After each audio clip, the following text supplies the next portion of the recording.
we're going to learn how to put a burr on a scraper. This is very valuable, and so this is very easy to do. First thing you want to do is the scraper itself has edges, and you want to be able to take that edge at 90 degrees and you want to be able to extend it out. That's the first thing we're going to do, is we're going to extend it out. And then we're going to roll it over so that it becomes like a little blade on the edge of the scraper. And then you'll be able to do marvelous things with it. All right, so this is how you do that. First, you get a scraper. Then, you need something to hold the single mill bastard file at 90 degrees to a surface. So this little holder here is something that I got from Lee Valley Veritas years ago, and they still sell them. It's a good little thing, and it helps you to consistently file this at 90 degrees to the faces. So that's what I'm doing. And you can do both edges. In fact, you can work all the way around if you want to. And then you can look at it, and if you see that the light is shining equally all the way down, kind of unbroken from edge to edge and along its length, and it looks nice and shiny, then it's a fresh 90 degrees. Well, we want to improve on that a little bit more. So what I'm going to do is I'm going to work one side of it against about a 1200 grit or grain diamond stone here. And it helps sometimes put a little bit of moisture on it. And then you're just going to work it, turn it over, work that edge. Let's get the other edge too. And this is just a tremendous tool. This is the best tool in the shop for the money. There aren't many tools you can get for less than 50 bucks that are worth anything, but this one is something outstanding. Now, I want to work on that 90 degrees to the face a little more and polish it up. So I'm just going to take a piece of wood here, this little block of wood that is nice and four square. I'm going to use it to hold it, do that with, back and forth. I'm going to take a little lick here, a little lick there. Now let's start forcing out the edge here. And the way to do that is with a burnisher.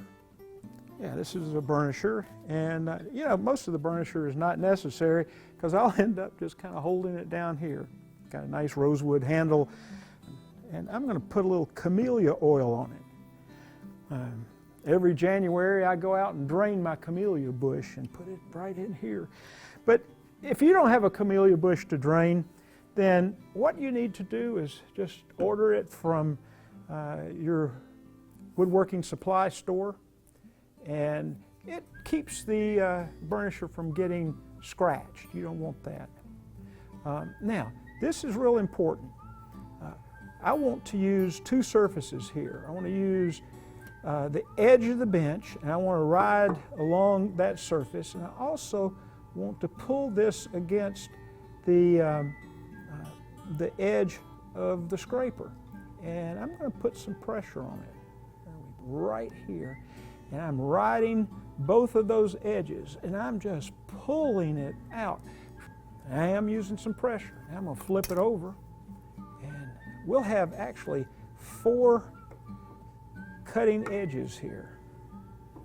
Now, here comes the interesting part. We've got this forced out, and we want to roll it over.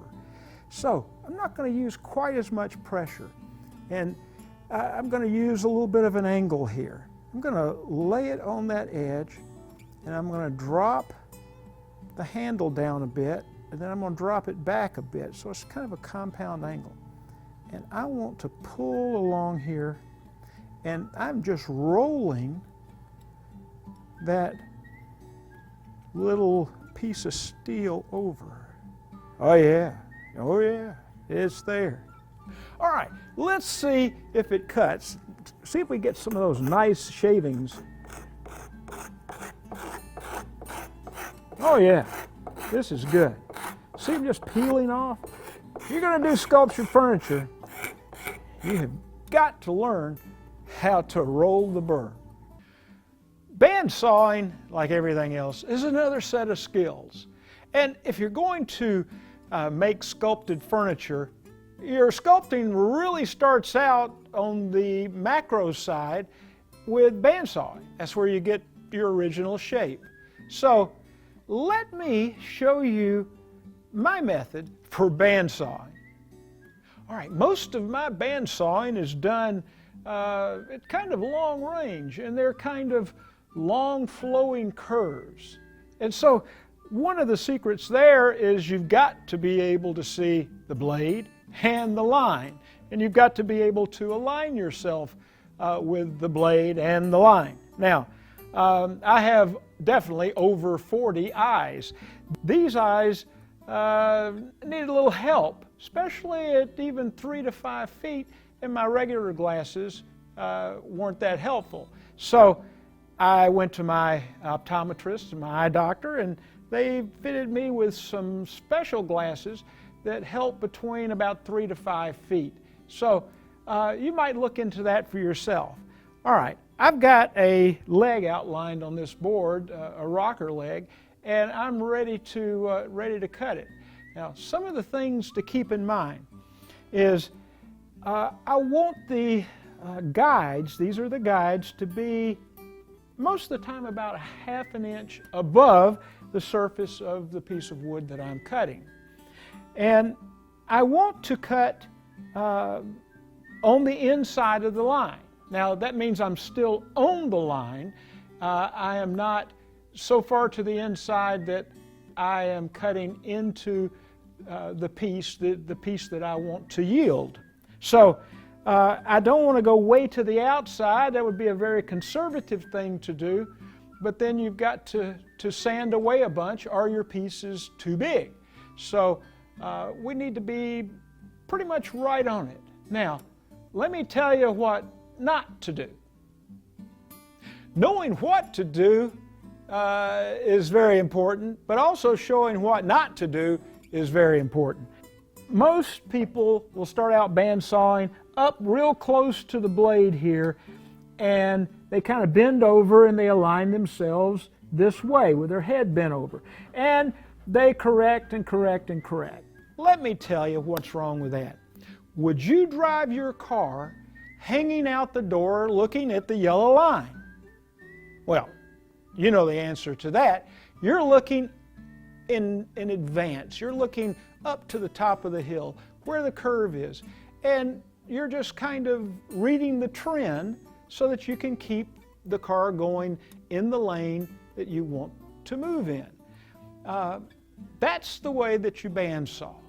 So don't get up here and do this, because you'll have a whole bunch of corrections that'll make a bunch of little waves that you'll have to sand off, and it just is not the way to go. So now I'm going to stand in the right place, and I'm going to get in alignment and show you the view that you need to use. This is the correct view for bandsawing. I've got perfect alignment, and my body now is in line with the cut. I'm looking straight at it. I'm perpendicular to that cut. Now I want to get a stance. Now my stance is going to be one where I have, in this case, my left foot is in front of my right foot, and I get good balance.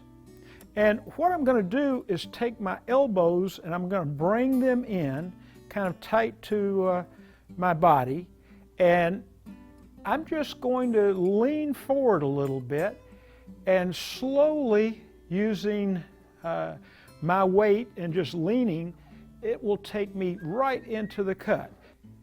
As you push it through, you're basically using your weight, and you're advancing just kind of a step at a time, but you're almost just pushing forward. Keep the board moving. Don't stop, and try not to have to pull the board back and kind of start forward again, because that'll leave a really noxious place. So keep the board moving, and let's have some smooth cuts. And then you just need a lot of practice. And you'll get a lot of practice as you build your next sculptured rocker.